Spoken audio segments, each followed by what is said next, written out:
Listo, muy buenos días, amigas, amigos. Buenos días en Colombia, buenas tardes en Europa y ya buenas tardes también en Argentina, ¿verdad?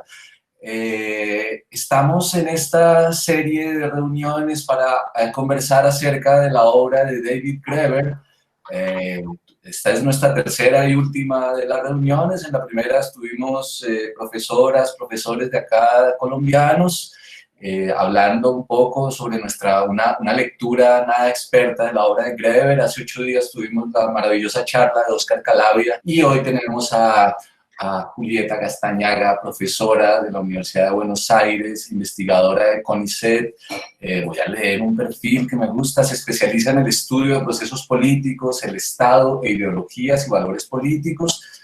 Tiene varios trabajos acerca de etnografía y varias reflexiones sobre metodología en antropología. Ha llevado a cabo etnografía sobre trabajo político, profesional y militante, campañas y procesos electorales, integración regional en Argentina y Brasil, políticas públicas y grandes obras de infraestructura. Actualmente estudia el independentismo vasco contemporáneo y el problema de la soberanía. Entonces, muy contentos, Julieta, de tenerte acá. Es todo tuyo el espacio.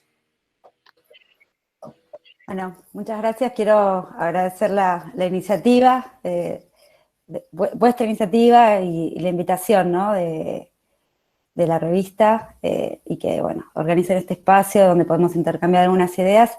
Y también quiero contar brevemente un poco la génesis de esta invitación porque tuvo que ver con un diálogo en coautoría con María Inés Fernández Álvarez y Julieta Quirós acerca de un artículo que habían, bueno, se ve que les había llegado el artículo que se titula La política como proceso vivo, donde hacemos un uso herético, diría, además de heurístico, del concepto de creatividad social de David Graeber, y lo llevamos a contextos locales en investigaciones en Argentina, subrayando la importancia de este concepto para la investigación etnográfica, para poder pensar la naturaleza indeterminada y a la vez direccionada, la naturaleza proyectada y también emergente de los procesos políticos, y bueno, lo que denominamos la política de transcurrir.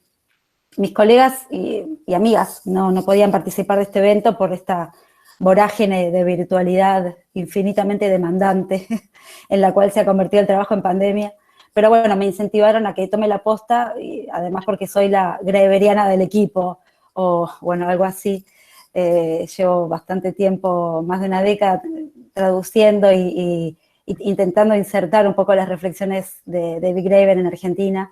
Tuve el placer de traducir el libro sobre el valor para Fondo de Cultura Económica, que se publicó en 2018, pero en realidad el proceso comenzó mucho antes. Y bueno, y he estado afortunadamente en contacto con él a través de correos electrónicos y chats, y bueno, también en Londres un par de veces. Así que bueno, eso por un lado. Y por otro lado, algo que comentamos previo al inicio de la charla es que estamos de duelo nacional en Argentina por la muerte de Diego Armando Maradona. Y la verdad que David no fue como, por ejemplo, Max Blackman, un fanático del fútbol, ¿no? Blackman llevaba a los estudiantes a ver al Manchester United, era parte de la formación antropológica ir a ver fútbol. David, por supuesto que nada que ver con esto. Ni que yo sepa escribió nada sobre Diego, ni por el estilo. Pero creo que es posible al mismo tiempo pensar un análisis de la importancia social y no solo cultural de Diego Armando Maradona desde el enfoque greveriano, que no es el objeto de esta charla, que fue diseñada antes, pero que sin embargo creo que por las temáticas que voy a abordar quizá pueda ser en algún modo un tributo a Maradona también. ¿Y por qué? Porque creo que esta pregunta que se hacía Graeber, ¿no?, de cómo pensar la actividad económica y el valor en otros términos que no sean producción y consumo, y él proponía una teoría spinoziana del cuidado, ¿no? Y decía, el cuidado tiene como objetivo mantener o aumentar la libertad de otra persona, y la forma paradigmática de libertad es el juego. Las madres cuidan a los niños para que puedan jugar, ¿no? Decía, tal vez deberíamos tener eso, bueno, que lo toma de las feministas, ¿no? Tal vez deberíamos tener eso como paradigma de valor social. Nos cuidamos unos a otros para ser más libres, para disfrutar de la vida y experimentar la libertad y las actividades lúdicas. Yo creo que si esto no habla de Diego Armando Maradona, ya no sé de qué habla. Por supuesto, Graeber también habla de cómo crear una sociedad psicológicamente más sana y ecológicamente más sostenible, ¿no? Pero bueno, esto quería decir a modo de introducción. Y aquí comienzo con la charla que tenía pensada. Le voy a comenzar con una cita que agregó, bueno, una descripción de sí mismo que agregó David a su cuenta de Twitter hace unos años. La agregó porque originalmente no estaba, donde ponía: para mí el anarquismo es algo que uno hace, no una identidad. Entonces no me llamen el antropólogo anarquista. Esta frase, que es una advertencia para divulgadores y medios de comunicación, es también un statement político, una toma de posición acerca del anarquismo, la acción social y la antropología en general. Entonces, para mí, esta frase remite a 3 tópicos greberianos por excelencia, que son la creatividad social, la imaginación y el placer político. Por supuesto, la pregunta es cómo abordar un autor cuya obra en el amplio sentido del término, padece de una suerte de coherencia demencial, digamos, cómo romper esa costumbre tan establecida de sus exégetas. Esto lo comentábamos un poco en la exposición de Oscar la semana pasada, ¿no? Cómo romper esa costumbre tan establecida de sus exégetas de separar su obra académica de sus producciones políticas, ¿no? La académica muy erudita y sistemática, y la producción política apta para todo público, más desordenada. Desde ya, para mí esto es imposible, y es imposible situar una divisoria consistente entre obras antropológicas y el resto de los ensayos. Porque, por ejemplo, ¿dónde situaríamos a Fragmentos de una antropología anarquista? ¿Dónde situaríamos a Deuda, su primer bestseller? Él decía que era un bestseller porque había vendido muchos ejemplares en Alemania. Deuda surgida de un momento malinowskiano-burdiano, de constatar que había libros donde se hablaba de casi todas las instituciones, hasta de FECAR, pero no había ningún libro sobre la deuda, y que quizás eso tenía que ver con que tenemos profundamente incorporada su lógica moral, que en realidad es la lógica de los acreedores, y que los deudores mansamente asumimos. O libros sobre los trabajos absurdos, que tuvo en vilo a la política inglesa y le valió un reconocimiento de parte del laborismo, donde pone al descubierto aquello que pensadores como Marx y Kropotkin no pudieron hacer por razones obvias, ¿no? Preguntarse en qué consiste la alienación en el mundo actual, de creciente financiarización y burocratización. Y en el medio, obviamente, todos sus ensayos sobre arte, sobre activismo, política prefigurativa, sobre sus trabajos para niños con Nika Dubrovsky, su actual viuda. En esta charla voy a intentar ir contra esa burda separación que quizás surja de la ceguera a la sensibilidad etnográfica y esa obsesión positivista de denunciar agenda política, ambas cuestiones que no tienen sentido en la antropología greberiana. Sostengo, por el contrario, que en los trabajos de David la contundencia de sus reflexiones políticas son tan antropológicas como son sus políticas, las lecturas que hace de Moss, de Boas o de Morgan, por nombrar los clásicos. Pero también, fiel a la propuesta greberiana, no alcanza quedarse en la crítica. Entonces voy a intentar proponer un conjunto de reflexiones y alternativas a esas lecturas fragmentarias. Entonces el objetivo de esta presentación va a ser abordar las relaciones entre creatividad social, imaginación y placer político, pero para ello voy a referirme respectivamente a los fetiches, el valor y el contrapoder. Entonces, comienzo con la creatividad social. Un vaso de plástico. Un vaso de plástico fue producido una vez, pero lo lavamos, lo secamos, lo guardamos 1000 veces. Esto significa que estamos cuidando, transformando, remodelando, reorganizando los elementos y las relaciones sociales preexistentes todo el tiempo. Además, podemos regalar ese vaso, podemos alquilarlo, podemos convertirlo en una maceta, en un cubilete o en un altar. También podemos tirarlo al fuego. La producción y el cuidado son parte de un proceso creativo con su margen y su juego de libertad. La discusión sobre la creatividad social en la obra de Graeber se enmarca en un debate, una preocupación más amplia acerca del concepto de producción, específicamente del concepto de producción marxiano, y la distinción putativa entre la producción orientada a la mercancía, que incluye la destrucción, y la reproducción de la vida. Graeber planteaba que había 2 modos de concebir las fuerzas sociales, como destrucción o opresión y como producción o creatividad. A mi entender, logró reunir una serie de preguntas y problemas que usualmente aparecen planteados de manera separada en el estudio marxiano del valor-trabajo desde un punto de vista antropológico mossiano, junto con el trabajo previo, ¿no?, de las teóricas feministas de abandonar realmente la noción de reproducción para poner al cuidado en primer plano, ¿no?, en que el cuidado en su expresión clasista aparece como este concepto de clases cuidadoras, ¿no? La manera de hacerlo de David fue, por supuesto, etnográfica, pero también inquiriendo el sentido común. ¿Cómo dejamos de pensar en la producción como una ideología organizativa de la reproducción, la destrucción y la construcción? ¿No? Una idea más amplia de la creación no puede limitarse a complejizar la teoría del valor trabajo existente. Debe ser capaz de integrar el concepto de valor cuidado, junto con la creatividad social como una forma de producción que es al mismo tiempo interpretación, empatía, comprensión, cuidado, y en última instancia, aquello que habilita la transformación social. David había detectado en un artículo muy interesante que luego se publicó en el libro Possibilities. Iba a ser originalmente parte del libro del valor, el último capítulo, pero no se lo publicaron ahí, le sugirieron sacarlo. En ese artículo detecta tempranamente algunos hiatos de la teoría social con respecto a la creatividad social y dice que había sido trabajada por la filosofía, especialmente por Cornelius Castoriadis y el grupo Socialismo o Barbarie, bueno, y toda la tradición autonomista italiana, pero que un problema de esos trabajos es que, como ven a la historia como una presión constante de lo imaginario contra su institucionalización, se detienen en la pregunta de cómo emerge algo nuevo, ¿no? Y eso había sido el límite de estos trabajos. También había sido trabajado el concepto de creatividad en antropología, pero más que como creatividad social había sido trabajada como creatividad cultural. Y el problema aquí es que el esfuerzo analítico se detiene en la labor descriptivo-clasificatorio de los sistemas sociales culturales. Para Greber, la creatividad social es la creación de formas sociales y arreglos institucionales nuevos. Se trata de una búsqueda que empuja a la gente en diferentes direcciones.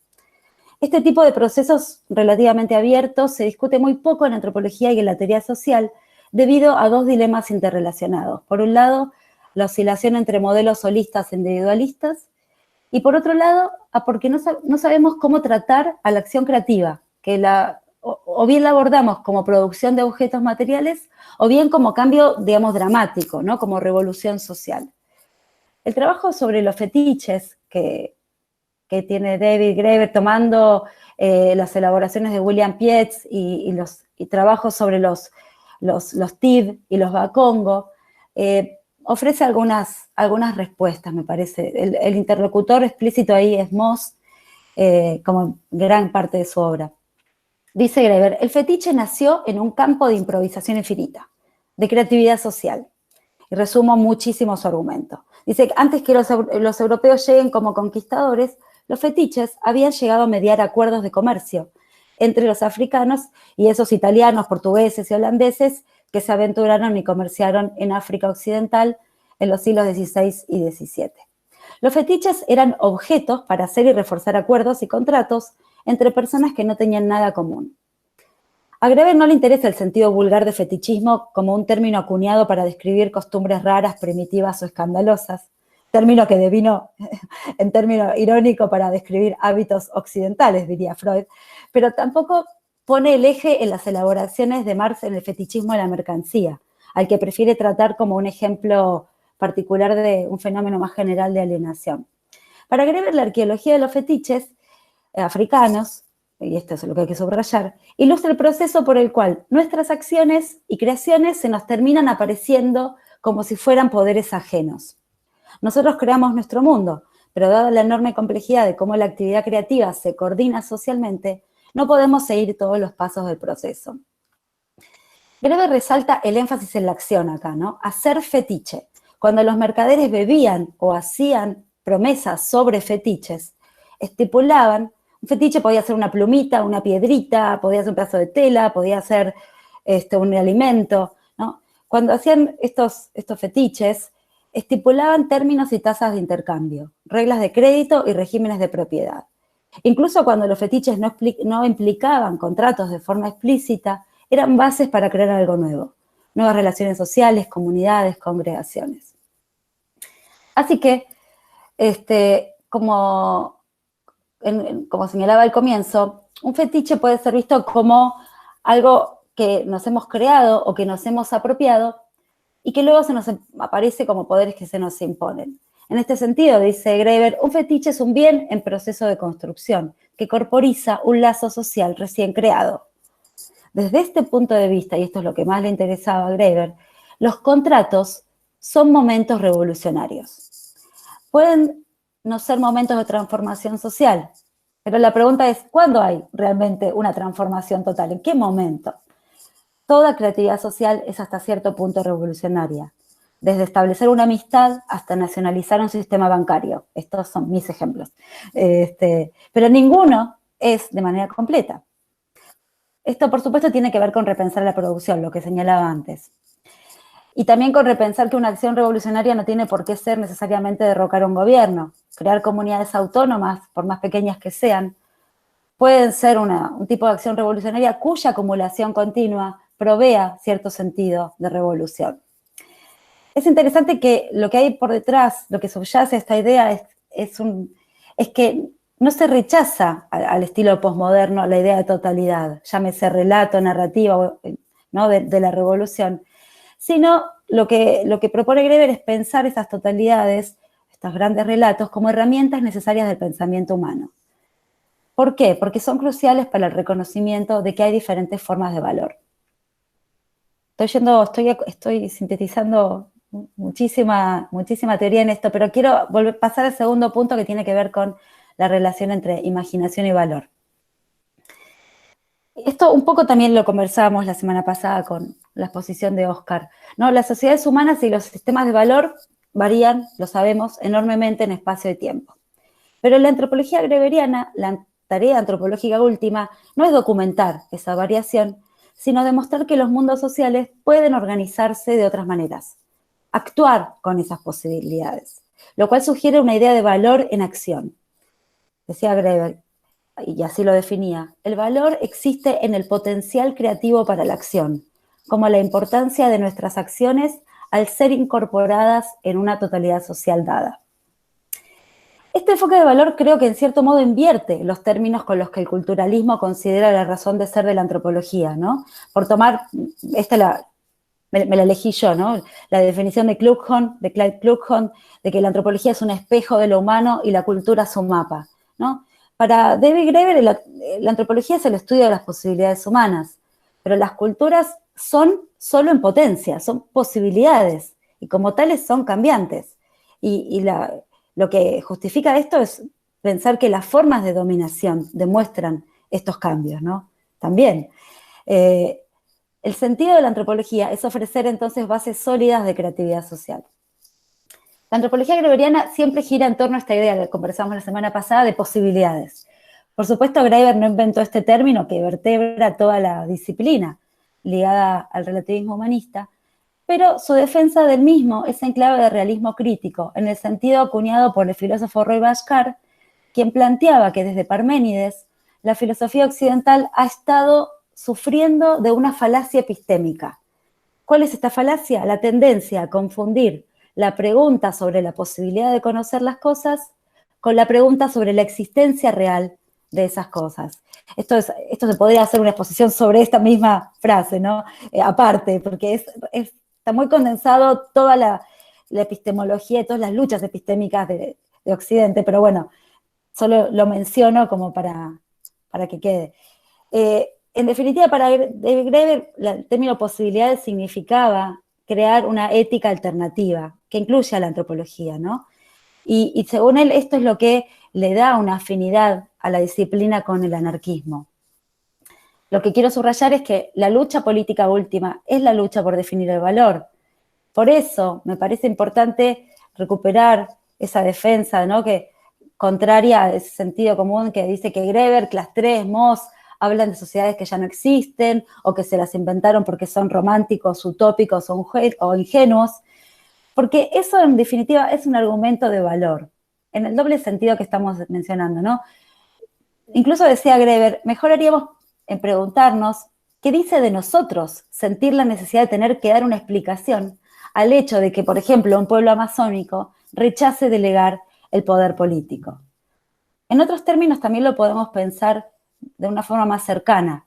Si el 1% de la población controla la mayoría de la riqueza disponible, ¿qué refleja el mercado, ¿no? El mercado hace cosas, según los economistas. Bueno, lo que refleja el mercado es lo que quieren y lo que piensan aquellos que dominan esa estructura imaginaria, ¿no? Lo que piensan que es útil, importante, válido, ¿no? Este tema recorre casi toda la obra de Graeber, aparece en su trabajo sobre los procedimientos burocráticos, decía Graeber, nos parecen estúpidos, tan estúpidos como nosotros mismos cuando lidiamos con ellos. Decía Graeber, esto no es nuestra culpa, aunque llenemos mal un formulario o nos olvidemos de llevar la fotocopia del Documento Nacional de Identidad, porque los procedimientos burocráticos son gestiones en situaciones de violencia estructural, ¿no? En espacios que cercenan nuestra imaginación. Y que en las gestiones burocráticas el subordinado siempre está relegado a hacer el trabajo interpretativo, el trabajo de comprender, ¿no? El ejemplo más obvio de esta desigualdad de trabajo interpretativo es las bromas donde las mujeres siempre aparecemos como incomprensibles, ¿no? Pero nosotras sabemos siempre de todo sobre los hombres, los comprendemos incluso mejor que ellos mismos. Bueno, se suele decir que por algún artilugio brujeril. Pero lo interesante de esta visión, ¿no? Basada en una noción donde imaginación es valor, o el valor depende de su localización en una totalidad imaginaria, porque es acción dentro de esa totalidad, es que para mí es interesante porque trae malas noticias para los Foucaultianos, ¿no? Estos que están tan de moda, para los postestructuralistas, porque el poder entonces no siempre es saber. La información es desigual cuando el trabajo y la imaginación se presentan de forma desigual. Entonces, en definitiva, en nuestras sociedades hay mucho menos una correlación positiva entre saber y poder que una correlación negativa entre información y coerción, ¿no? Esta idea, en algún punto, es la que desarrolla el libro sobre los trabajos absurdos. Yo prefiero decirle así porque bullshit, como traducido como, no sé por qué lo tradujeron un trabajo de mierda, porque no corresponde el verdadero sentido al título, yo prefiero decirle absurdo. David muchas veces decía pointless, ¿no? Sin sentido. Esto, Jobs, el trabajo sobre, ¿no? esta idea de feudalismo gerencial donde los empleadores tienen que estar todo el tiempo adulando, ¿no? a los jefes y hace que los jefes se sientan importantes, ¿no? Y se crean empleos solo para eso. Y es interesante repasar la objeción más común que recibió ese trabajo, esa obra, que es, ¿y quién determina qué trabajo es necesario? ¿Quién determina que algo sea un bullshit job o no?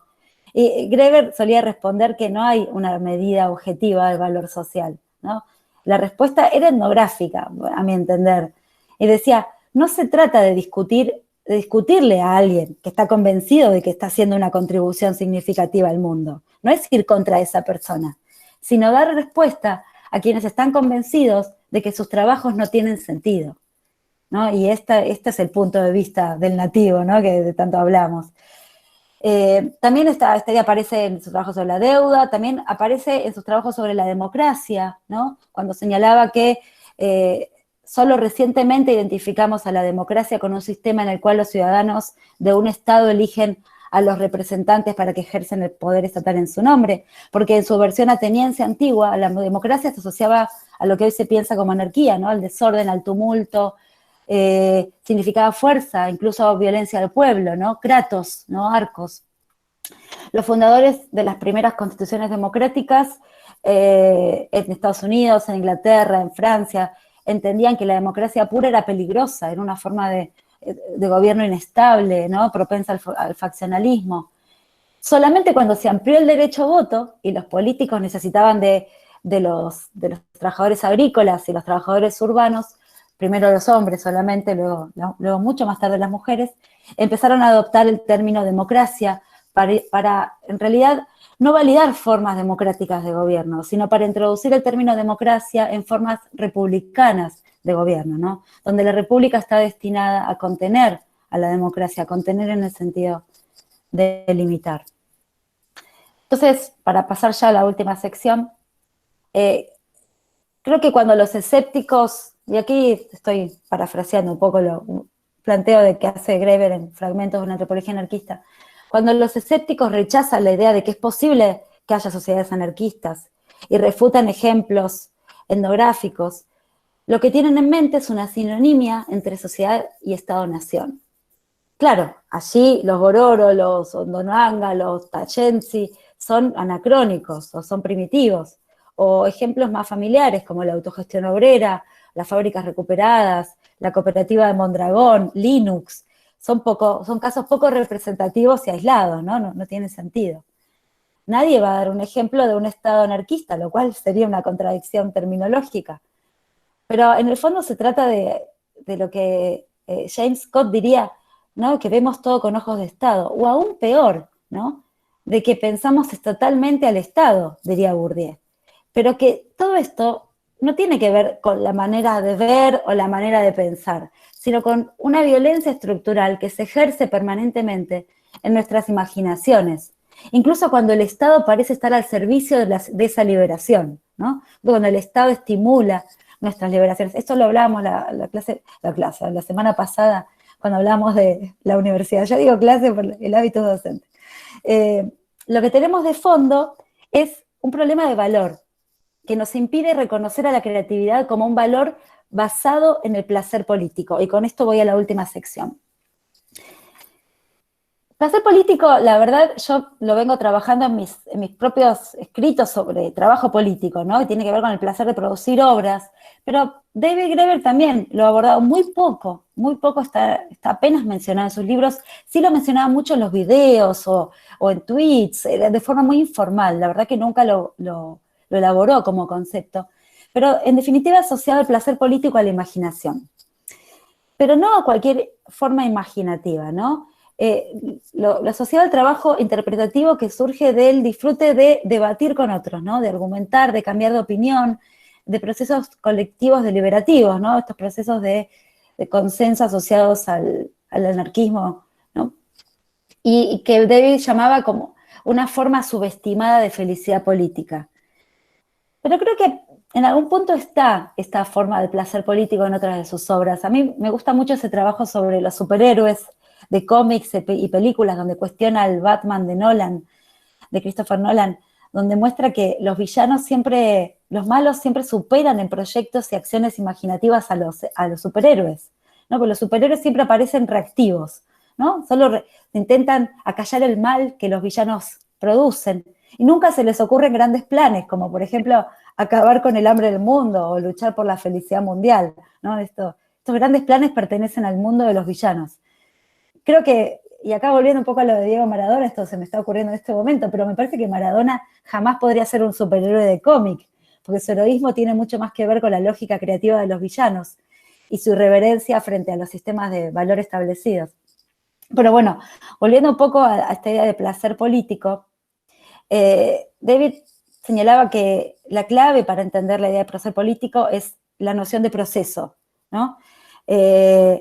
Y esto es lo que lo distingue de un placer relacionado al hedonismo, ¿no? O el placer de individualista aislado, solitario, de consumo, porque el placer político requiere equilibrar autonomía, solidaridad y libertad, ¿no? Si hay presión, no es placer político. Si hay vanguardias, no es placer político, ¿no? El placer acá está en el punto de la creación, de destruir, por ejemplo, las fronteras que crean categorías como producción y consumo.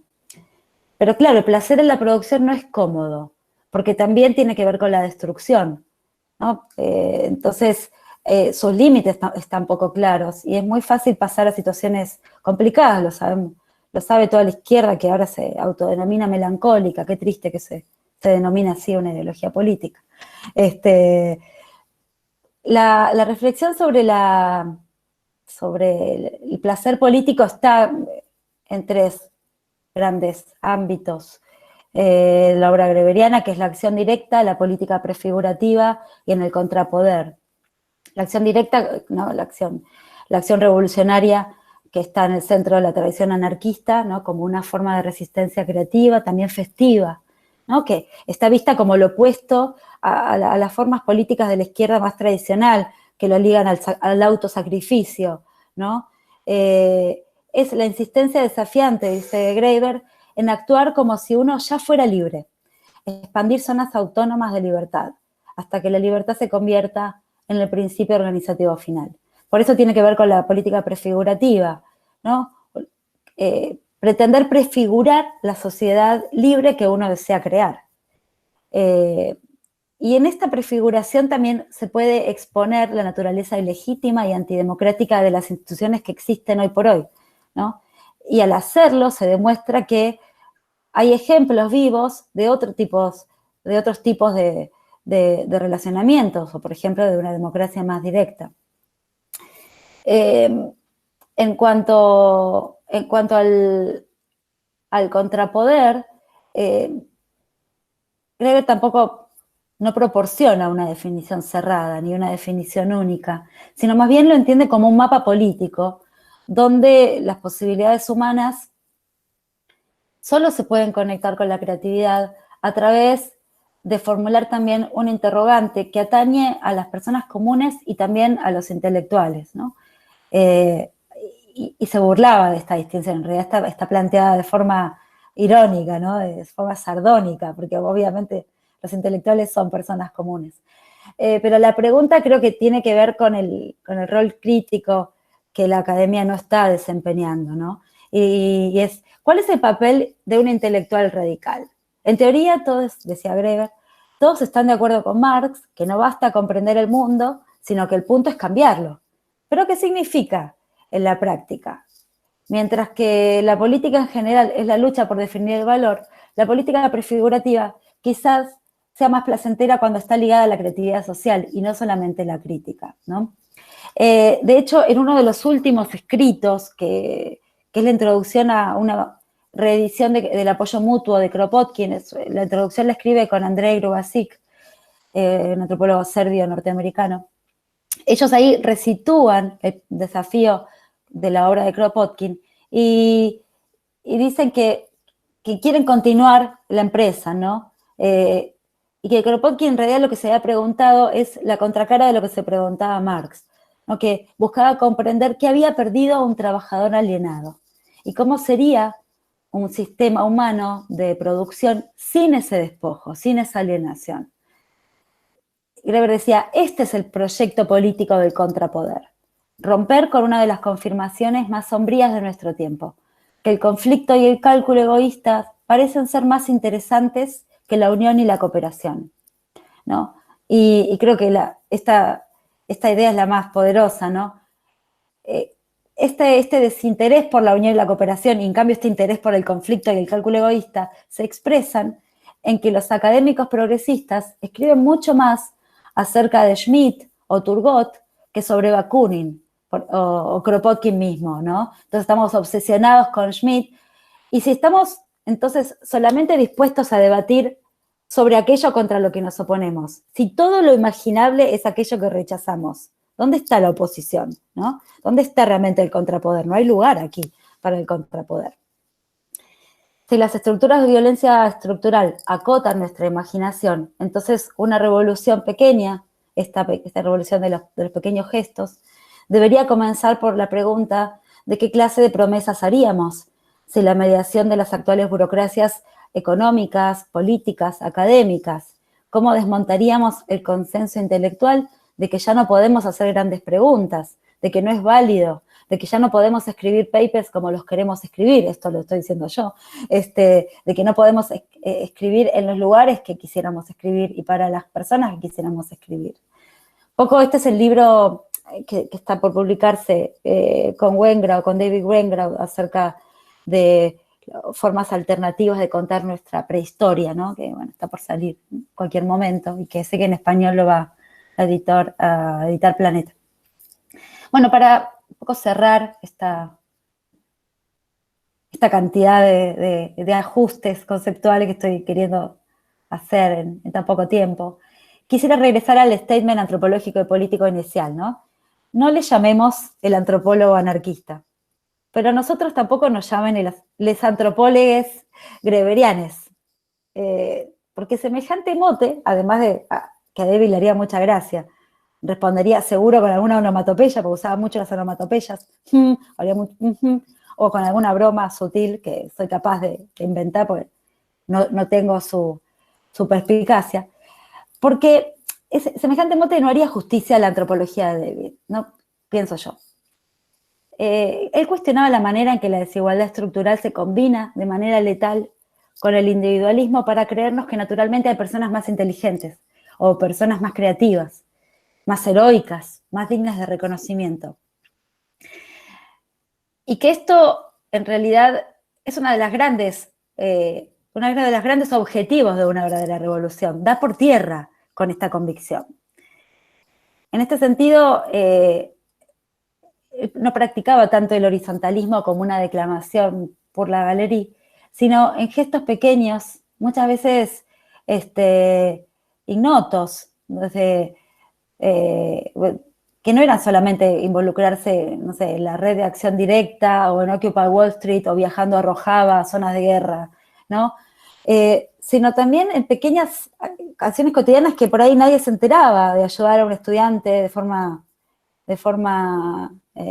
anónima, de pagar el almuerzo a un montón de gente, de retuitear, si uno se fija la forma que él manejaba Twitter, retuitear a gente que tenía pocos seguidores nomás, y no a gente que tenía muchos seguidores, de involucrarse en discusiones planteadas por otras personas diciendo que venían de otras personas, y en tomarse a las personas por igual, a un artista, a un trabajador de la construcción, a un gran profesor, a un político, a un estudiante. Y sobre todo, de burlarse de los exhibidores seriales de credenciales, ¿no? Esto creo que deberíamos hacerlo todos. Sería injusto mencionarlo como una escuela o línea académica, me parece.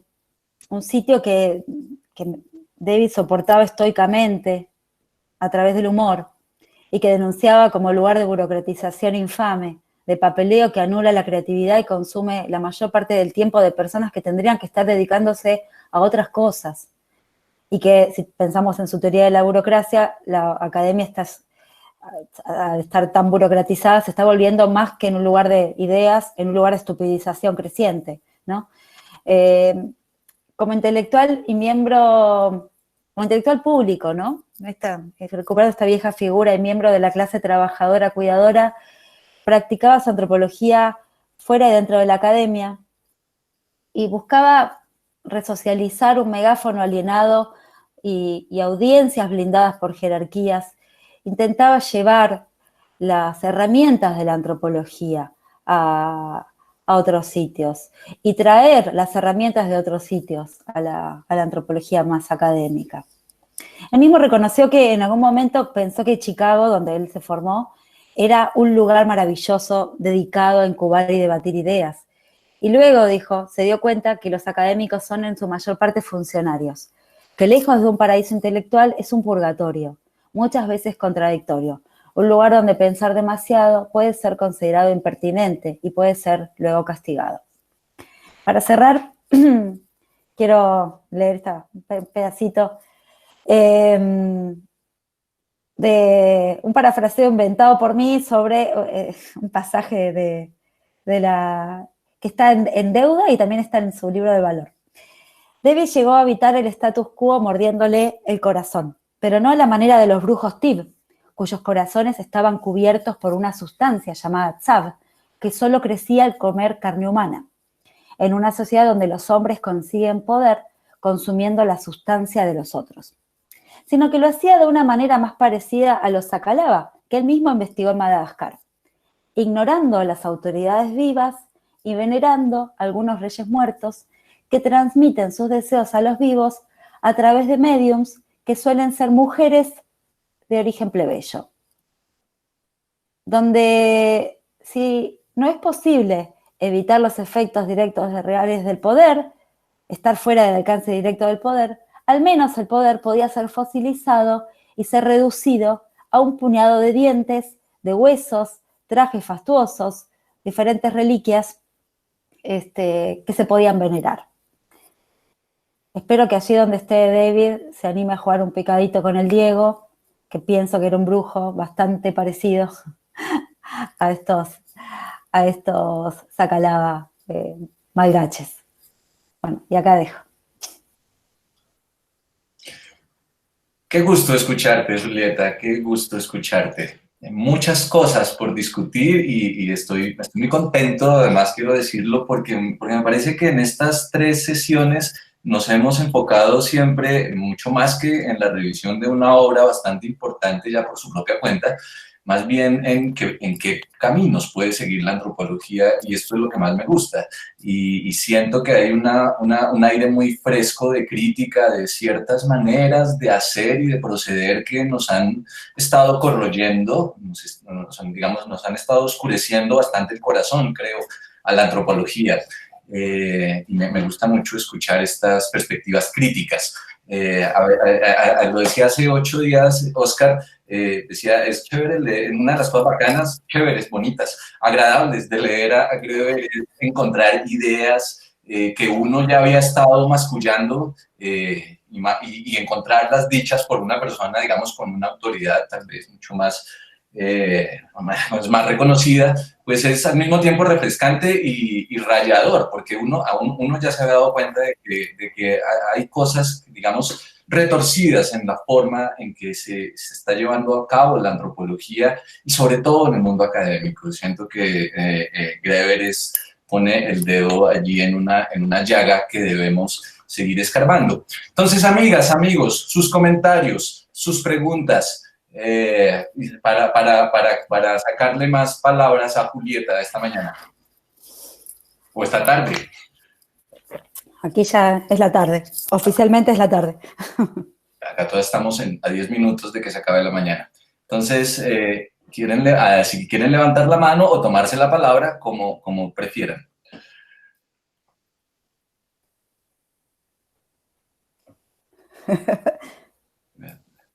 Empiezan a sonar nuevamente los grillos. Bueno, pues ya que el otro día Julieta fue la que más habló al final de mi charla, empiezo yo.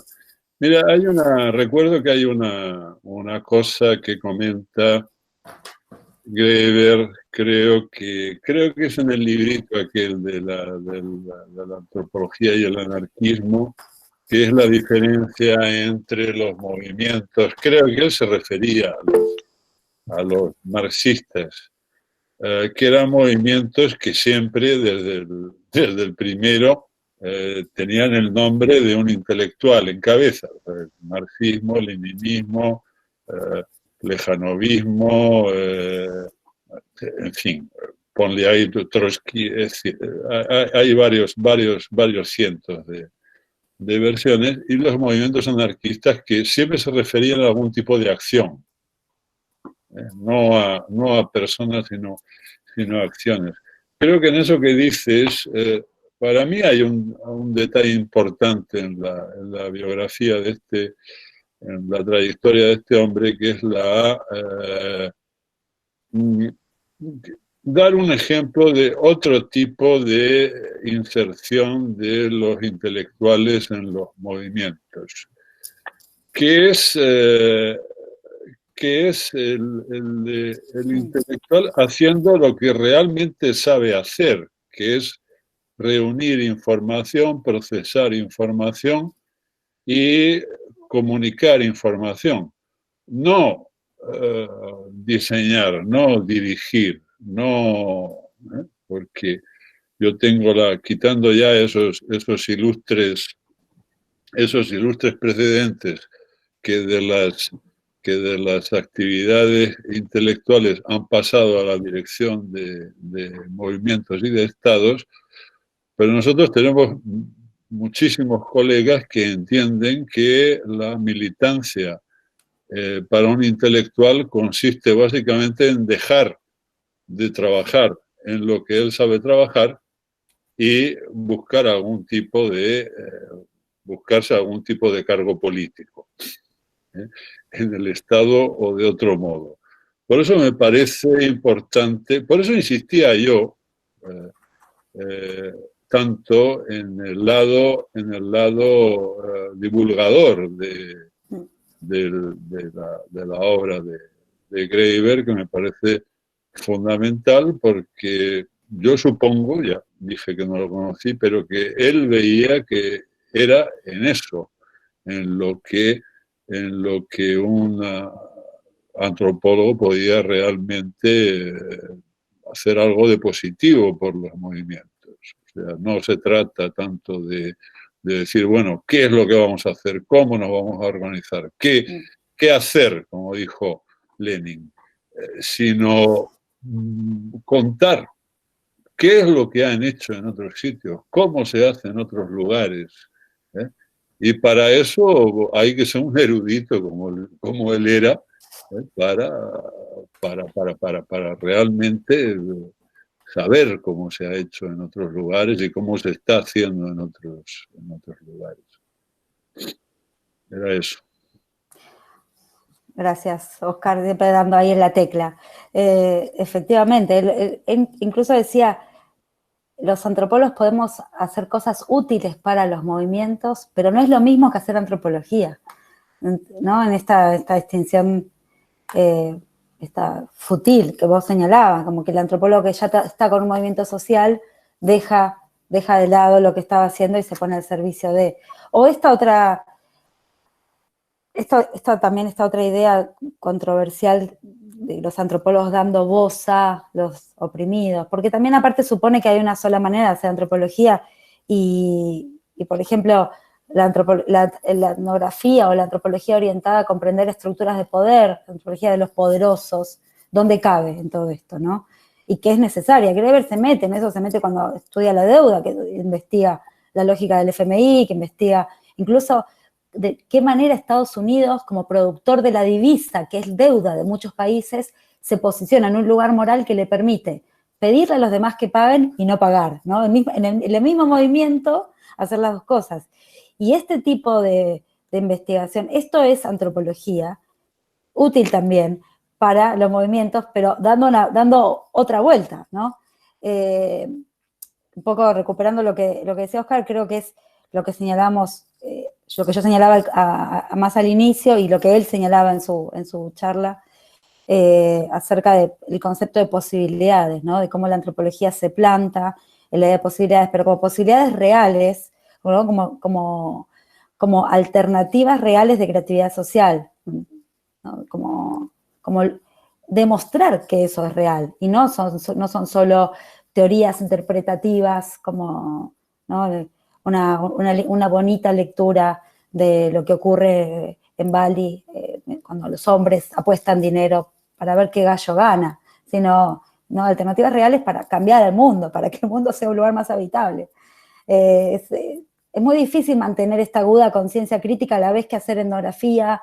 Uno a veces se mete demasiado en su material o se mete demasiado en una discusión. Mantener este sentido ético de las posibilidades al frente es realmente difícil. Poca gente, creo, me parece, lo puede hacer. No solo en la antropología, también en otras disciplinas. Son pocos casos. Y me parece que es también una elección,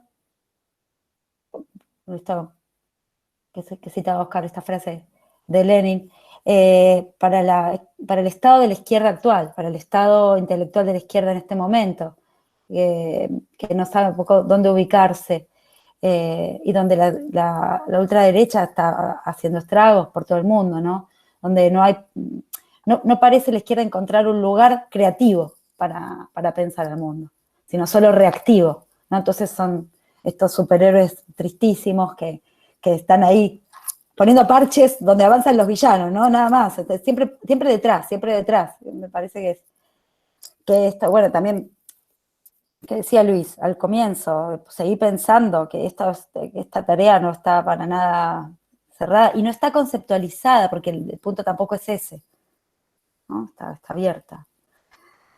Bien. Geraldine Buitrago, luego Camilo Lozano, y yo tengo una pregunta para Julieta. Profesor Camilo, ¿cómo está? Si quiere puede seguir usted de primero, no tengo ningún problema al respecto. No, ni más faltaba. Dale vos primero. No, es que quisiera replantear bien mi pregunta. Bien pueda, tranquilo. Bueno, ok, que sea por eso entonces. Gracias. Bueno, gracias. Julieta, gracias. Yo pues quiero pedirte una opinión más que hacerte una pregunta respecto de lo siguiente, obviamente con base en el interesante análisis que nos planteaste hace un momento sobre la obra de David Graeber. Y se trata de una cuestión en particular, y es que Graeber habló de algunos fenómenos colectivos como la desesperanza, por ejemplo, y de la posibilidad de pensar que existe como todo un sistema burocrático que sostiene la desesperanza y la masifica, por decirlo así. Porque acota demasiado o simplifica demasiado o incluso elimina la posibilidad de generar algunas alternativas a futuro socialmente. Pero nunca habló de la confianza, Graeber, digamos de la confianza como vínculo social o como relación social a partir de la cual es posible también sostener ciertos elementos de actividad política colectivos, por decirlo así. En Colombia, hace 4 años se firmó un acuerdo político entre el gobierno y uno de los grupos armados más importantes de la historia política del país. Eso no resolvió la situación de conflicto interno ni de las múltiples formas de violencia que están instaladas en esta sociedad y en todo lado, diría yo. Ahora, yo he tratado de pensar que este momento que para algunas personas es sugerente denominar como transicionalidad, como este momento de transición de la sociedad, es un momento de pensamiento hacia el futuro, de alguna manera, de búsqueda o de pesquisa colectiva de alternativas hacia futuro como grupo, como sociedad en general. Ahora, teniendo en cuenta este asunto de que buena parte del aparato burocrático está destinado a limitar las posibilidades de imaginar perspectivas de futuro, en el caso de una sociedad como la colombiana que está en este proceso de transitar, esto creo que se complejiza o se profundiza mucho más. Entonces, en este contexto quisiera pedir tu opinión sobre este asunto del papel de la confianza con la desesperanza, la violencia política o las múltiples formas de violencia, porque no solo hay violencia política aquí, pero todo este asunto, digamos, el valor de la confianza también, que yo he pensado bastante en eso, y digamos, no, antropológicamente no hay tanta elaboración reciente sobre la confianza. Algunas cosas, ¿no? Alberto Corsín Jiménez, por allá en España, que recupera a Evans Pritchard y todo esto, digamos, la magia entre un poco las personas, estos grupos africanos donde la magia tenía este asunto de resolver, qué pena yo moviéndome por toda la casa, pero es que estoy allí haciendo algo. Entonces este asunto de resolver, digamos, los conflictos también un poco apelando a este asunto mágico y un poco una especie de sospecha permanente entre las personas, entre el actuar del otro. Entonces, me parece que todos estos temas están de alguna manera relacionados, a pesar de que mi exposición es muy desordenada, y quería pedirte como una opinión al respecto. Era eso, y muchas gracias. Bueno, qué difícil. Gracias. La verdad que yo, como investigo el tema del independentismo vasco y la situación actual en el escenario post-ETA, tengo muy, muy presente el caso colombiano para poder pensar también estos conflictos de sociedades traumatizadas por la violencia, estos contextos donde la paz es necesaria para poder pensar un mínimo concepto de convivencia, ¿no? Me cuesta usar a los trabajos de David de forma directa para pensar estos escenarios, porque además él donde pensó la violencia política es en el sentido que esto ya lo comentó Oscar la clase pasada, en casos etnográficos del pasado, clásicos, antiguos, o en Rojava, donde sí realmente hay un movimiento anarquista que propone una forma comunitarista, donde realmente la forma ideológica se asocia al anarquismo, pero no lo pensó en otros contextos, no ha trabajado explícitamente estos contextos, así que no se puede hacer una transposición directa de los conceptos de él. Y es cierto esto que señalás acerca del concepto de confianza. Este concepto aparece usado de forma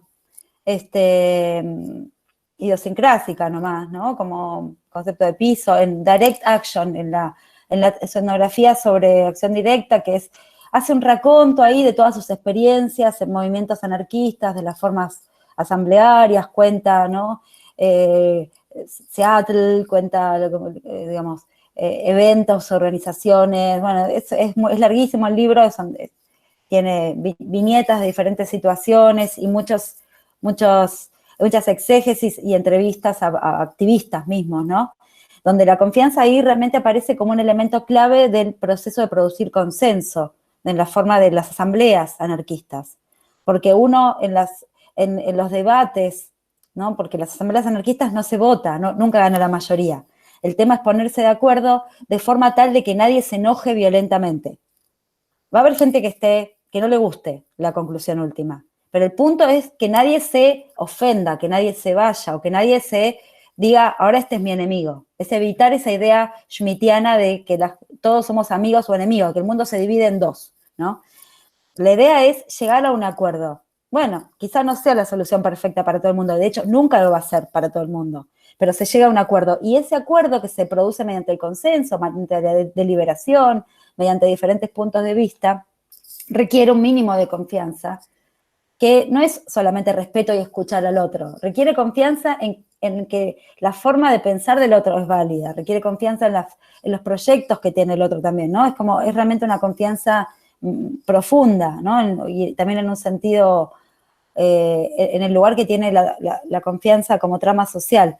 Es cierto que en antropología no se lo ha trabajado mucho. Un autor que sí me parece interesante y que a mí me ha servido más para pensar estos niveles más macro de confianza es Julian Pitt Rivers, su etnografía sobre Grazalema, en la comunidad andaluza, en pleno franquismo. Bueno, igual es medio raro de la obra de Pitt Rivers, pero la etnografía sobre Grazalema, Pitt Rivers dice, yo me voy a basar en la idea de Simmel, ¿no? De la confianza, voy a usar a Simmel. Mentira, no lo usa nunca Simmel. Después él elabora su teoría etnográfica de la confianza en comunidades morales, ¿no? Y tiene el papel que la confianza funciona cuando hay una comunidad moral que le da sustento. Si no existe una comunidad moral donde todos sean miembros de la comunidad moral, ya no tiene papel. Y me parece que en estos procesos llamados procesos de paz o mal llamados procesos de paz, porque son procesos de pacificación. No es lo mismo proceso de pacificación, a mi entender, que un proceso de paz. O no es lo mismo un acuerdo que un desarme unilateral, como puede haber en otro contexto. Lo que hay es diferentes comunidades morales que siguen en lucha, que siguen en pugna. Nunca se ha gestado la base de una comunidad moral única, o ni siquiera se ha trabajado por crearla. No hay acuerdos básicos. Lo que hay es un alto al fuego, pero un alto al fuego no significa, un alto al fuego en el sentido figurado y real, ¿no? No significa estar produciendo consenso en el sentido anarquista del término. Y me parece que pensando en sociedades, bueno, ¿cómo nos planteamos hacia el futuro? Es una gran pregunta, esta que hacías, Camilo, porque me parece que una de las enseñanzas de la antropología gregoriana es dejar de pensarnos como equivalencia entre sociedad y Estado, ¿no?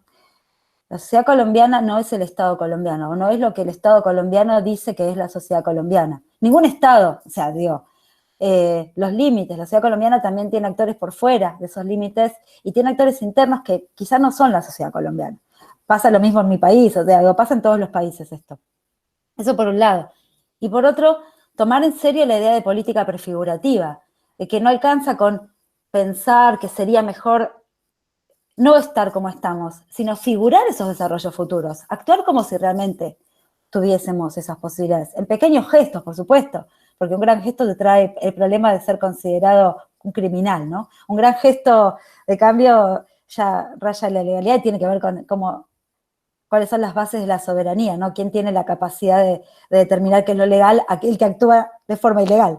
Entonces, ¿qué es el soberano? Pero bueno, me parece que conecta varias preguntas, o sea, respondiendo, luego de dar toda esta vuelta, me parece que se puede responder tomando ideas de la obra de David Graeber, pero solo en contexto, solo haciendo un trabajo sobre Colombia, entonces se puede responder. Y que es también un trabajo de tomar seriamente, de pensar seriamente, si no estuviésemos mediados por estas estructuras burocráticas de que cuando uno publica un paper tiene que citar X autores, ¿qué diríamos? Tomarse seriamente ese trabajo. Yo la verdad que he intentado hacer ese ejercicio en los últimos años, me ha ido bastante mal, me rechazan la mayor parte de los trabajos o me los mandan a hacer casi por completo, pero lo que hago es voy a escribir lo que yo quiero escribir, ¿no? Y voy a dejar en un segundo plano todo esto, a ver qué pasa. Bueno, es una manera también de ponerse a uno una prueba en esto, a ver si es posible, porque la verdad que es fácil decir, hay que salir de la crítica y no hacerlo, ¿no? Bueno, y también estimular a nuestros estudiantes a hacerlo. Bueno, si vos pudieras acá decir lo que querés decir, ¿qué dirías? Pero no en el sentido de, a ver, decir lo que uno quiere decir desde esto que decía Oscar, desde el lugar que uno ocupa, desde una producción antropológica. No, decir, bueno, tengo hambre, quiero comer un plato de ravioles, eso no. No es cualquier cosa, pero digo, si uno no estuviese forzada a observar estas estructuras burocráticas que arremeten contra las formas creativas, ¿no? Y pudiera crear en base al espacio productivo que nos provee la imaginación, ¿qué haríamos? ¿Qué diálogos estableceríamos con otros también, ¿no? Con otros autores, etcétera? Son desafíos, pero que tienen un costado político interesante, por ejemplo, para pensar esto, de lo que decía antes, la diferencia entre una pacificación y un proceso de paz, que realmente parecen sinónimos, pero no lo son, para mí no lo son para nada. Y la consecuencia no es solo a nivel de términos, sino de que hay gente que sigue siendo asesinada diariamente. Y gente que está desplazada y que va a seguir siendo desplazada de sus territorios, ¿no? Etcétera.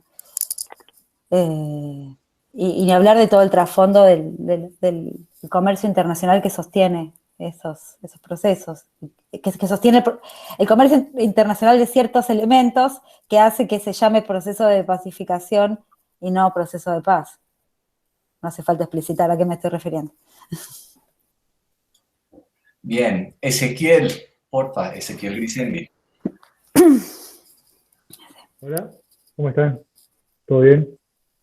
Bueno, una consulta breve, solamente para irle a Julieta. Si pudieras compartirnos el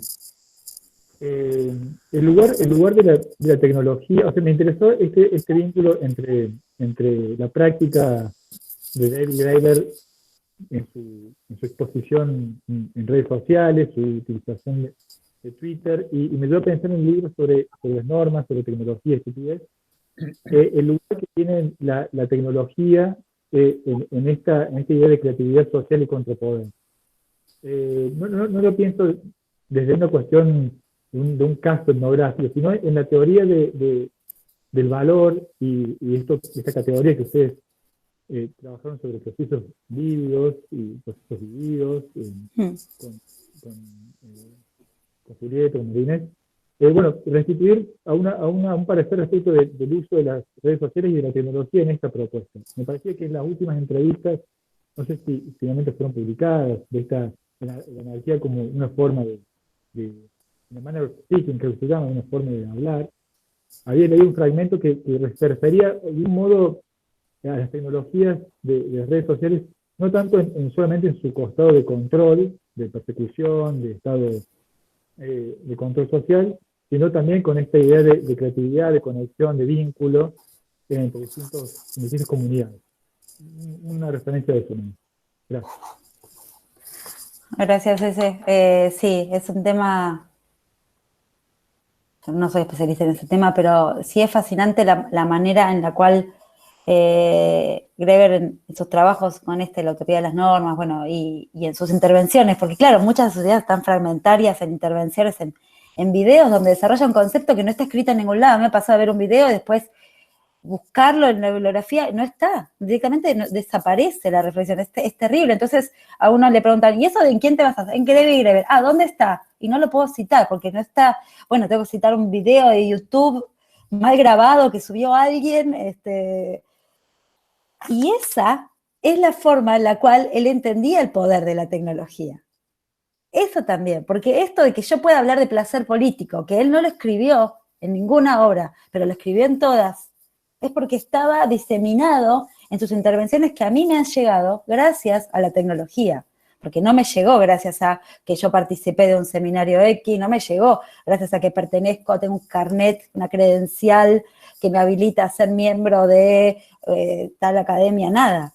Como ciudadana de a pie, como persona aquí en un país del cono sur, en mi pequeño departamento de clase trabajadora, me llega eso a través de las redes sociales.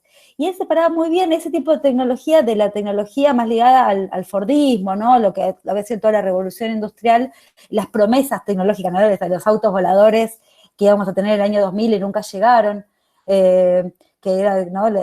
Esta idea de los dibujitos animados de los Jetsons, ¿no? Que ¿cómo va a ser el futuro? Y el futuro ya está aquí y eso no ocurrió. Pero sin embargo sí ocurrieron adelantos tecnológicos que nos permitirían hacer otras cosas en el futuro que sin embargo no hacemos, como trabajar menos.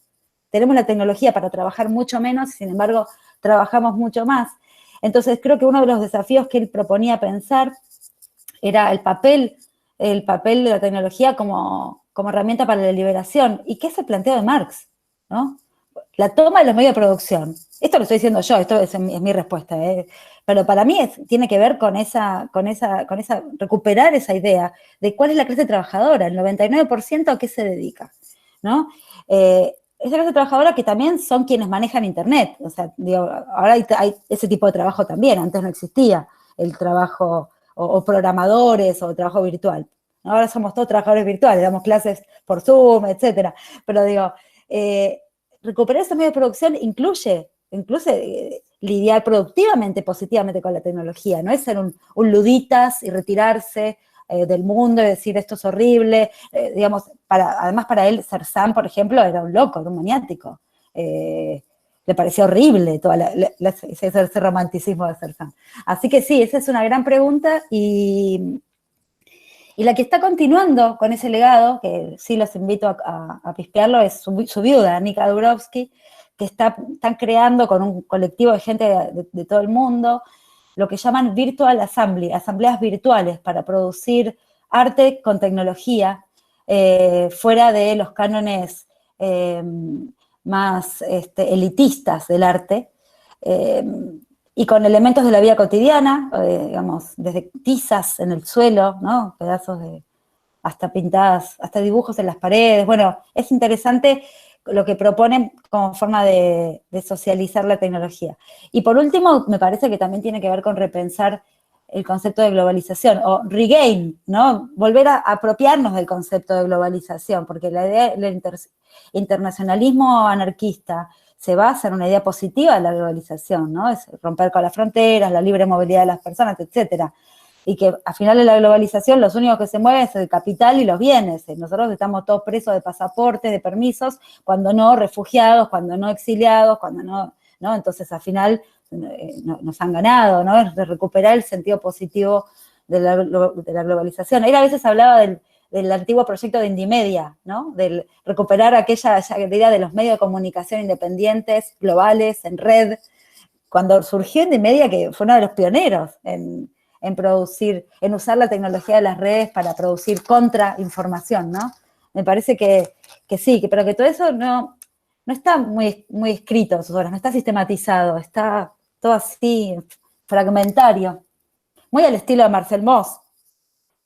Está todo en panfletos de la panadería, de la cosa, esa panadería anarquista cooperativa que tenían, donde escribía panfletos y no se ponía a publicar nada, no publicó casi nada. Mauss, lo publicaban sus alumnos. La misma historia. Bueno, publicó mucho más igual. Porque bueno, estamos en una era donde se publica más, aparte. Esto lo comentaba Oscar la semana pasada, lo de esta obsesión por la productividad, de que hay que publicar, lo conversábamos, ¿no? También, bueno, hay que verlo como hijo de su tiempo. Me gusta compararlo con Mauss porque a él le gustaba compararse con Mauss, pero son contextos muy distintos. Es como un acto de cariño lo que hago. Muchas gracias. Bueno, Geraldine, y después te tengo dos preguntas cortas. Dale, Geraldine. Bueno, muy buenos días, muy buenas tardes para la profesora Julieta. ¿Cómo ha estado? Pues de primera mano agradecerle por estar aquí en nuestro conversatorio y agradecer a la revista Virajes de nuevo por la invitación de modo estudiante. Bueno, mi pregunta, no sé si estará muy bien. Yo tomo esto como una clase, la verdad, como le decía anteriormente al profesor. Si de alguna manera la desigualdad, el individualismo académico, en especial pues el académico y pues social en general, ha ido generando una constante actividad o papel referente a un sistema de violencia, ya sea desde una perspectiva simbólica o corporal, más que todo desde la academia. Esa es mi pregunta, profe. Bien. Muy importante la pregunta porque además recorre toda la teoría social, es el gran problema que tenemos de cómo lidiar con esto. Me parece que, bueno, David Graeber lo trabajó muy bien a todo este tema en su conferencia Malinowski, que les recomiendo leerla, está traducida al español. Bueno, yo hice una traducción, no sé si habrá otra circulando, si no les paso la que hice, que es en realidad la versión inicial que luego salió publicado en Zonas Autónomas de la Imaginación y que también salió publicado en Bullshit Shows. No, en Bullshit Shows, sí. En How, la revista How salió en forma de artículo después, pero donde plantea, por un lado, el papel cómo se ha ido generando violencia en la academia, en la antropología en particular, a través de ciertos esquemas de burocratización, y donde a su vez plantea cómo se han generado dispositivos que legitiman todo eso por el tipo de elecciones teóricas que hacemos, y donde traza, por ejemplo, por qué en la academia norteamericana se deja de lado a Marx y se empieza a estudiar Weber y Foucault, que eran, dice, los dos únicos intelectuales inteligentes que creían que realmente las burocracias funcionan. El problema es que a la vez que creían que las burocracias funcionan, pensaban que no había salida a la violencia. Pensaban que, bueno, lo único que se podía hacer era reformarla, mitigarla, ¿no? Realmente, a la violencia me refiero en el sentido de la violencia que es como vivir adentro de una cárcel, ¿no? Una cárcel física, pero también simbólica. Y traza la conexión que tiene esto con el papel que jugaba la academia norteamericana en la Guerra Fría y luego en la Guerra de Vietnam. Cómo las universidades motorizaban cierto tipo de reflexiones porque estaban siendo financiadas en parte por un Estado o en parte por empresas asociadas a un Estado que querían mostrar que el mundo funcionaba así, ¿no? Y que la violencia era un elemento inevitable. Todo este tema, él lo trabaja muy tempranamente. La conferencia Malinowski es del año 2006, ¿no? Lo invitan a dar esta charla a la London School of Economics, donde él después termina siendo profesor.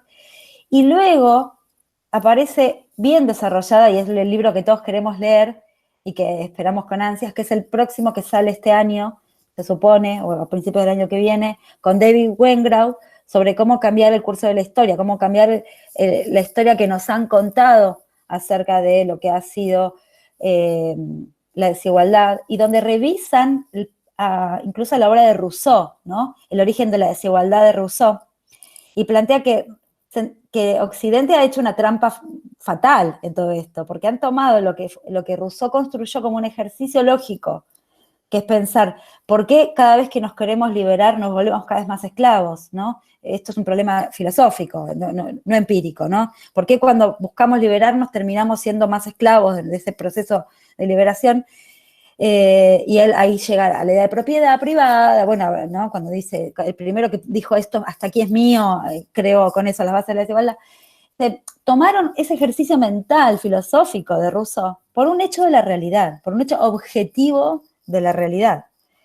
Y entonces han basado nuestra naturaleza humana en que la desigualdad es inevitable, de que lo único que podemos hacer es pensar, bueno, un poco menos dolorosa, hacerla menos dolorosa, pero que la desigualdad viene con la humanidad. Y en realidad viene con la humanidad cuando la humanidad crece, cuando la humanidad se multiplica en números, en ciudades, etc. Y en realidad muestran que hay casos arqueológicos y casos actuales donde hay grandes sociedades que se basan en formas más igualitarias y hay sociedades muy pequeñas donde la familia es el ejemplo, que son muy jerárquicas y muy autoritarias, donde no hay lugar para la igualdad.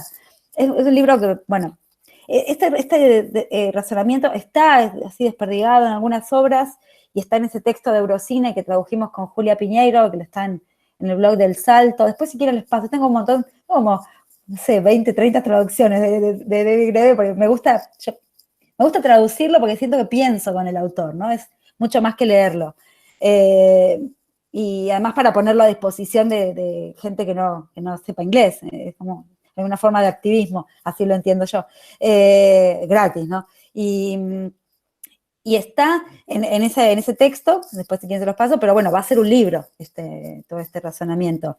Y me parece que es la contracara creo que es lo que complementa a lo de Bullshit Shows, ¿no? Donde los trabajos absurdos, él lo pensó más para el mercado, lo pensó más para el capitalismo actual, y con esto se mete más en el papel violento que puede tener la academia para poder pensar el mundo, ¿no? Y la peligrosidad que puede tener a veces este mundo. Y por supuesto planteando, bueno, pero hay otra alternativa. Eso me parece que siempre es lo rico de la obra de Graeber, que no es crítica y queda ahí, no es un nihilismo de la nada, sino que, bueno, hay otra opción. Mira, las dos preguntas. Gracias, profe. La leo, creo que te has referido ya a esto, pero igual te la leo. Dice profesora Julieta, de Juan David Arango. Profesora Julieta, ¿podría hablar un poco más sobre el intelectual radical que mencionó ahora? Muchas gracias. Y mi pregunta, la mía, es que tiene que ver también con la pregunta de Geraldine, y es, ¿qué consecuencias tendría esto para nuestra práctica de la etnografía? Es decir, hemos hablado mucho a nivel teórico, a nivel filosófico un poco, pero en términos del quehacer de la etnografía o de la antropología en campo. ¿Eso qué? Ya. Bien. Bueno, sobre el intelectual radical, creo que la respuesta está en esta idea de contrapoder, ¿no? Tiene que ser capaz, es una muy buena pregunta. Es curioso, él desarrolla bastante el papel del intelectual radical cuando defiende esta idea, que también lo mencionaba Oscar, ¿es posible una teoría anarquista, una teoría antropológica anarquista? ¿Por qué hay tan pocos antropólogos anarquistas? ¿Qué papel tiene? Y creo que ahí está la asociación entre cambiar al mundo como teoría, cambiar al mundo como praxis, cómo articular ambas cuestiones. Y también lo desarrolla cuando habla de la obra de Kropotkin, porque para él Kropotkin era un intelectual radical, porque pensaba, digamos, fuera de las formas académicas establecidas para pensar. Y de hecho, el lugar que tuvo, siempre, él esto lo ha planteado en diferentes obras e intervenciones, así estos videos y cosas fragmentarias. O sea que la sociobiología, decía Graeber, no sé, esto hay que... Yo solo acá estoy siendo una exégeta. Decía Graeber que la sociobiología había nacido, que la sociobiología es una disciplina peligrosa, ¿no? Cada vez que vemos esas noticias sobre la neurona que produce el mal, la neurona que produce el egoísmo, ¿no? Se ha puesto de moda como explicación biologicista acerca de nuestros pesares morales. Decía, la sociobiología se crea, que es como la prima menor de la neurociencia, se crea para dar una respuesta a la teoría de Kropotkin. Porque claro, Kropotkin está planteando una alternativa diferente al spencerismo, no a Darwin, sino a Spencer, ¿no? Que solo la lucha, solo aquellos que sobreviven a esa competencia infame que es la evolución, solo los que sobreviven van a poder subsistir como especie, desarrollarse, etc. Y Kropotkin dice, bueno, existe la competencia, pero también existe la cooperación. Y justamente es en la cooperación donde tenemos el mecanismo evolutivo más poderoso. Las especies que más han evolucionado, en el sentido de que han subsistido, de que tienen mejor descendencia, que son más fuertes, etc., en ese sentido de evolución, son aquellas que cooperan, que son capaces de cooperar. Y esto iba en contra de toda una concepción socioevolutiva que se traduce también después en la economía, en la política, que aparece, ¿no?, en sus diferentes divergencias, y se sepulta un poco a Kropotkin diciendo que, bueno, en realidad es la escuela rusa que está haciendo apología de ciertas ideas, ¿no?, porque eran naturalistas rusos que trabajaban fuera del esquema inglés, más inglés y norteamericano de la biología. Y todo esto está puesto en la introducción esta que les comentaba a la ayuda mutua de Kropotkin y en el libro Fragmentos de una antropología anarquista. Pero bueno, mi respuesta igual sería, ya en términos más contemporáneos, más allá de la teoría que hay por detrás, que el intelectual radical debería tomarse seriamente a la idea del contrapoder y no solamente estar escribiendo contra el poder, sino producir, ¿no?, las bases conceptuales del contrapoder. Y luego, para la etnografía, si hay algo que no era un metodólogo, para nada. No habla nunca de cómo hace trabajo de campo, no le interesaba. De hecho, consideraba que la gente que habla solo de eso es porque no hace buena antropología. No tiene recetas de trabajo de campo, no hay nada en torno a eso. la etnografía en su obra es teoría etnográfica. Y esto es muy controversial. Hay gente que dice que eso es una estupidez, que no existe la teoría etnográfica, que existe la teoría antropológica y existe la etnografía. Que la teoría etnográfica es un invento ridículo. Pero bueno, la realidad es que en su obra la etnografía es algo que se hace para comprender y se hace comprendiendo. Y tiene un estatus de explicación. Esto lo comentaba la semana pasada Oscar cuando decía Greber no acuñó conceptos, ¿no? Está tomando con estos conceptos.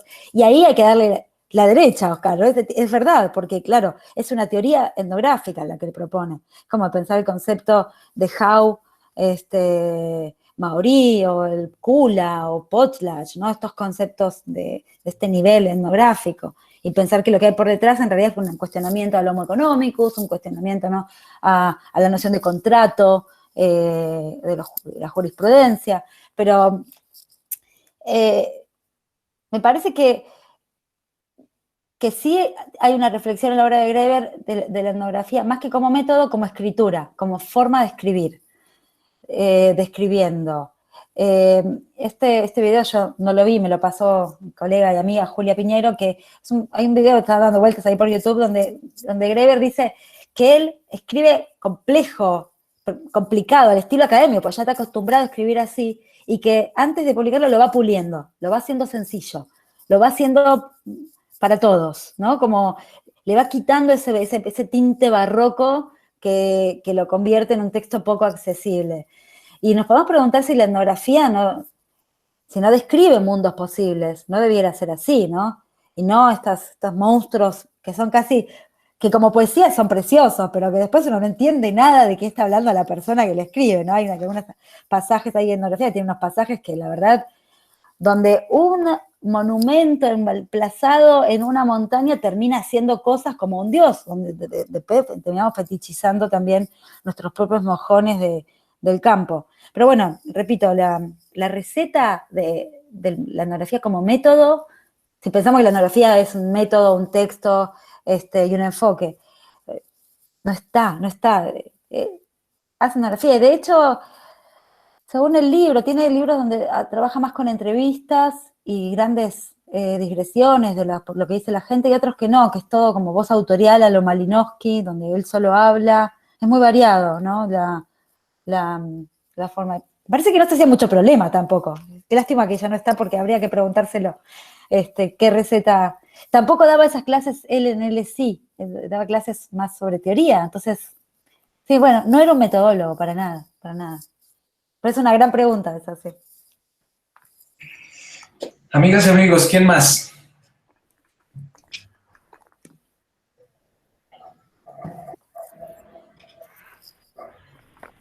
Bueno, eso quiere decir.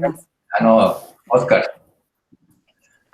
Bueno, no, yo quería hacer un par de comentarios aquí sobre eso mismo que acabas de comentar, de la teoría etnográfica y etcétera. Yo sí he sido metodólogo durante una temporada en mi vida, simplemente porque mis colegas me ponían siempre a dar cursos de metodología, que era un asunto del cual yo no tenía la más mínima idea, que era el curso que nadie quería dar, y entonces acabé incluso escribiendo un manual sobre el tema.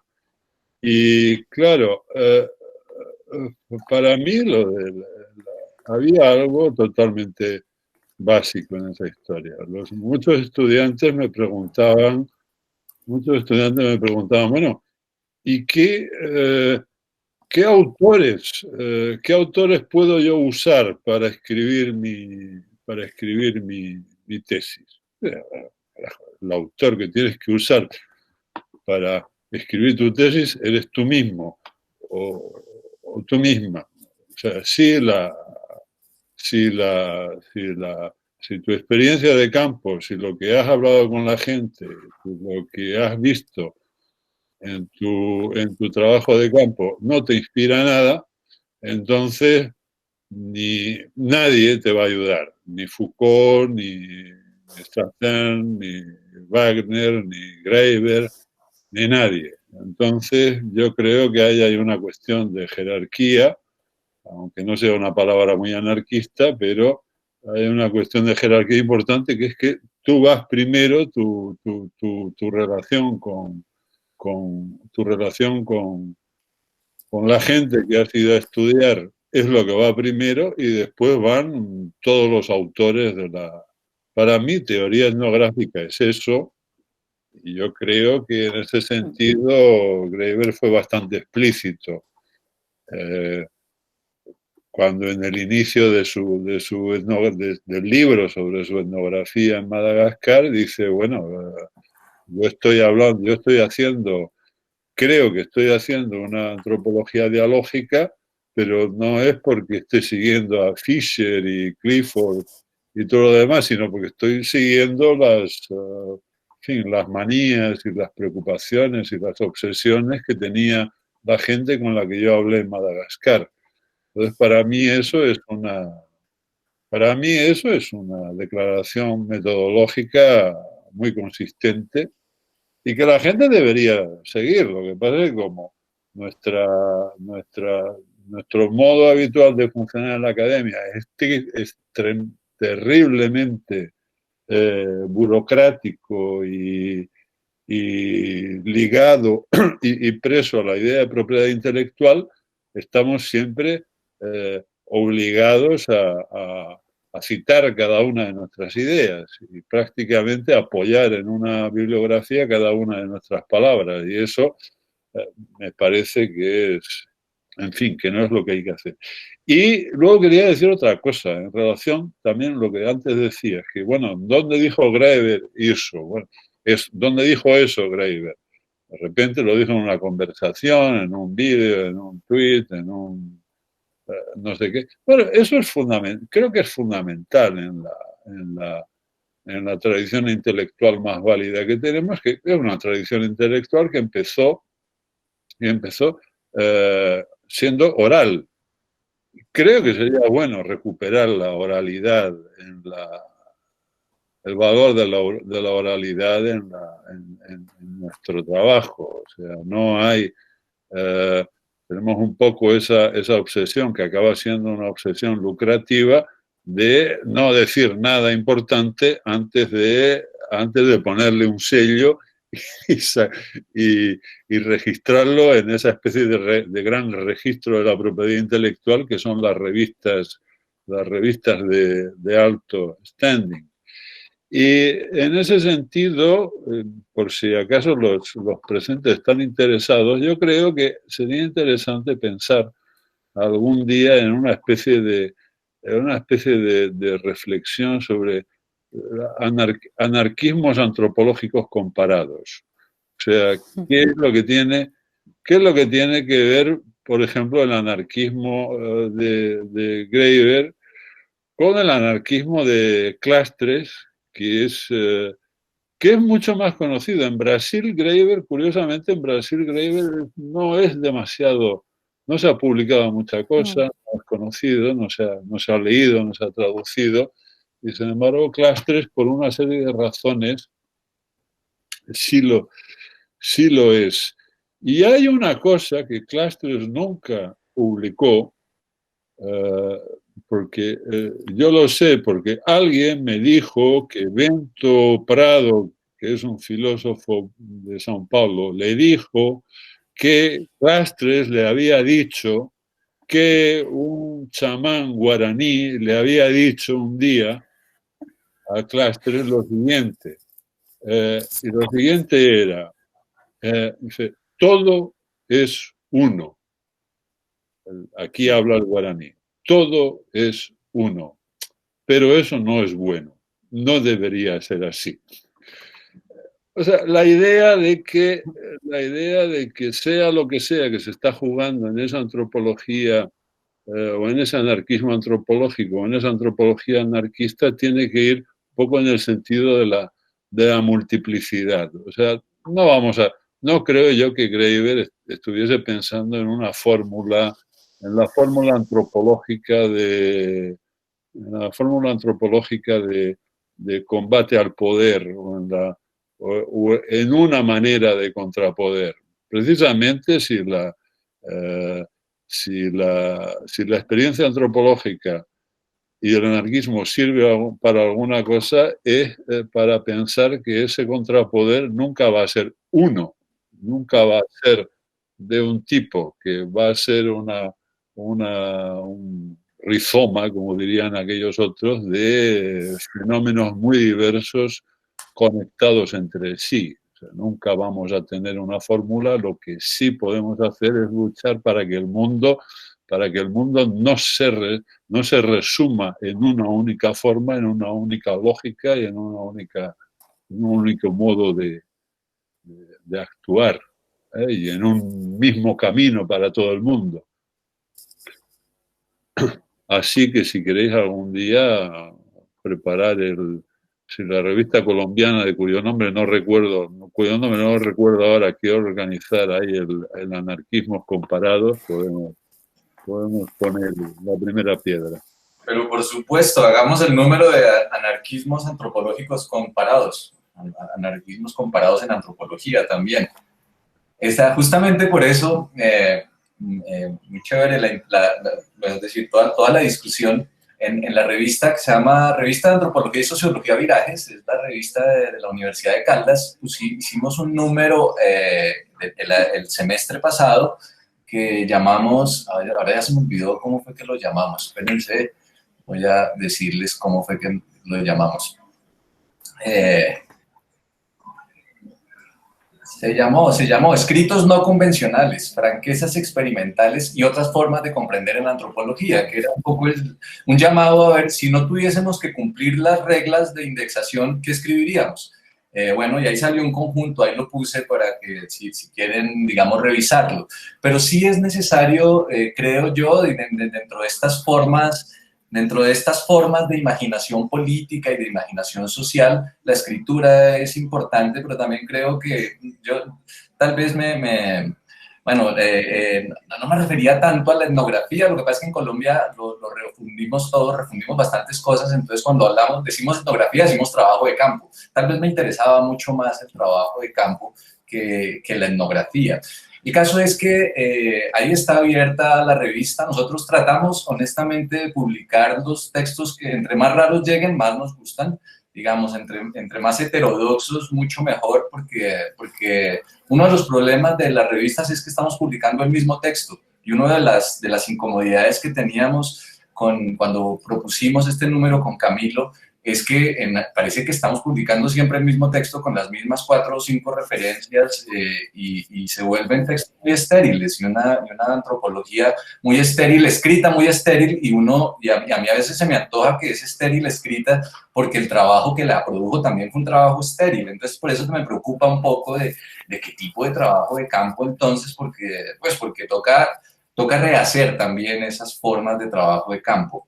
Entonces, ahí está la invitación. Por supuesto, si seguiremos en contacto, Oscar y Julieta, hagamos ese número, hagamos un llamado a artículos y ahí estamos entonces en la juega, como decimos acá, a ver si producimos un número de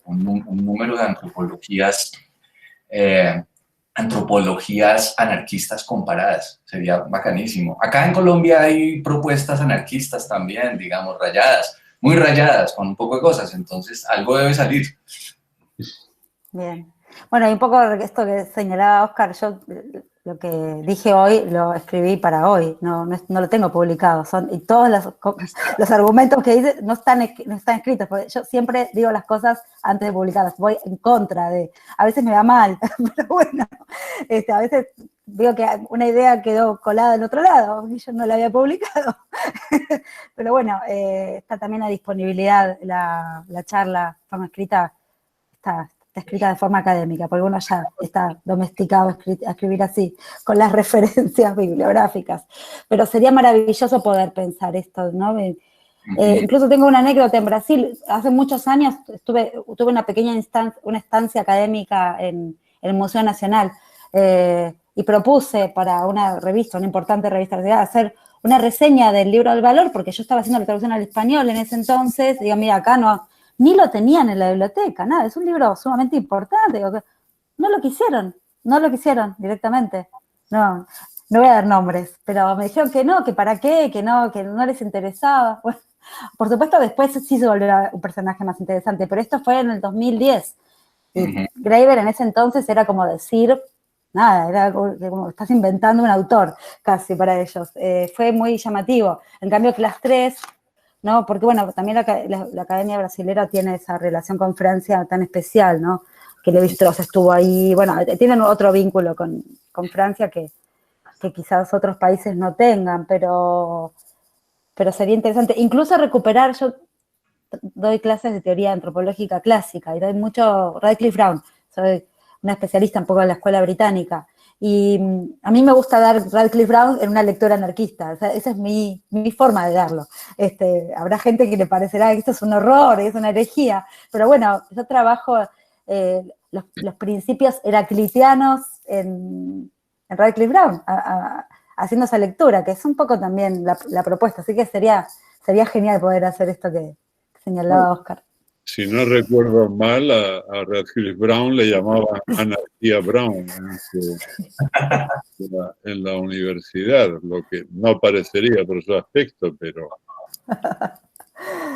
Sí, hay quienes dicen que el aspecto ese del monóculo y la capa era para burlarse, que no era en serio, pero bueno, no lo sabremos. Parte de la construcción mítica de los fundadores, ¿no? Nunca sabremos si era así o no. Por ahí aparece alguna carta de algún lado, como las cartas de Malinowski, ¿no? Que van apareciendo cosas.